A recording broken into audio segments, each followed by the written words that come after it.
La Juventus de Turin, l'un des instigateurs de la Super League, a reconnu que cette compétition avait désormais peu de chances de voir le jour après le retrait de la quasi-totalité des 12 clubs impliqués.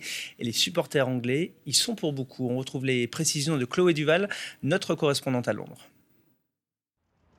Oui, vous savez, l'Angleterre compte une grande concentration des clubs parmi les plus riches et le cœur de ce projet dissident se trouvait ici en Angleterre car 6 des 12 clubs de cette Super League étaient anglais. Et bien pourtant, c'est ici qu'il y a eu la plus forte résistance, une résistance politique. D'abord, le Premier ministre Boris Johnson s'était dit prêt à tout faire pour annuler ce projet, a placé une bombe législative selon ses termes.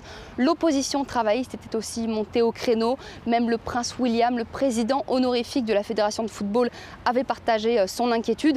Et puis il y a eu un mouvement de contestation très important de la part des supporters. Ceux de Liverpool et de Chelsea avaient manifesté ces derniers jours et ont célébré hier les retraits.